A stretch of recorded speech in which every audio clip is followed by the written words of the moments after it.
Hi there, it's Edie K. I'm actually recording this Monday video for you a day early because I'm not going to be available tomorrow to do it. Just a few hours ago, my younger son suggested that we all watch a movie together for Father's Day, and he chose the movie Flight. Now, if you haven't seen the movie yet, I want to give you two pieces of advice. The first piece of advice is you really should go see the movie because it really is one of the best movies I've ever seen for lots of reasons. Second piece of advice, if you haven't seen this movie yet, is you may not want to watch this video until you do, because I'm going to ruin the ending for you, and I'm also going to talk about a lot of things that come up in the movie. So if you haven't seen it and you don't want me to ruin it for you, then pause the video and come back and watch it another time. The lead character in this movie, who is played by Denzel Washington, is an alcoholic.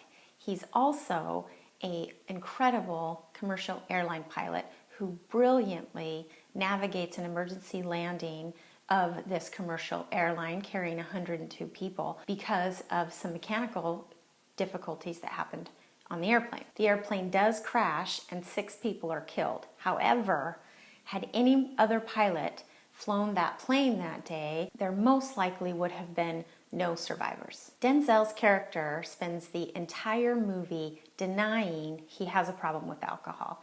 In fact, not only could he not admit it to everyone around him, he couldn't even admit it to himself. And because of it, his life was a mess. He was miserable, he alienated everyone who was trying to love him, and he ultimately really hated himself. And at the end of the movie, he was faced with having to lie several times during an investigation in order to clear himself of being found negligent in that plane crash. And it wasn't until the final question that was asked of him by the investigators that he finally was able to admit to himself and out loud that he was an alcoholic and that he had in fact been drunk while flying that plane. He went to prison where he was finally able to start getting sober.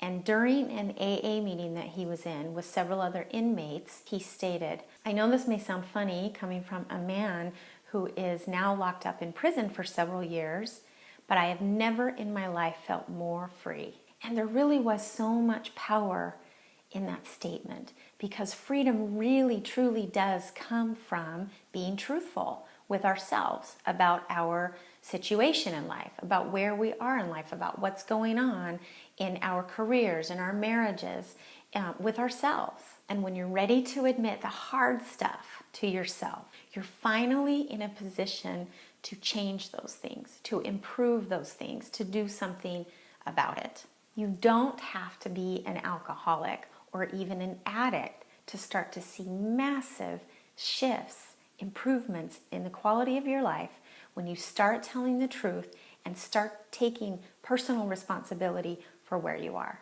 When I have seen the biggest improvements in my life is when I finally got honest with myself about what was really going on and taking personal responsibility for being in the situations I had found myself in. And once I was able to own those things and say, I'm here because of something I chose to do or something I chose to ignore, now I'm in a position where I can do something about it. There were lots of other great lessons in this movie, so I do encourage you to see it.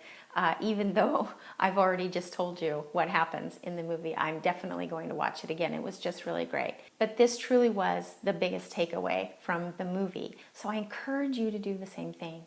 I promise you it'll be worth it. It is tough. The toughest things I've ever had to do in my life is admit some harsh realities to myself, is to stop putting nice, soft labels around things that were not nice and were not soft, and to be honest with myself and honest with other people as to what the situation really is, so that finally, in the truth of that, I could start to make some significant changes, some real changes. So again, I challenge you to do the same thing. You're going to see big, big results. I hope you're having an awesome Father's Day today too. I'm going to go enjoy the rest of ours, and I look forward to talking to you next week.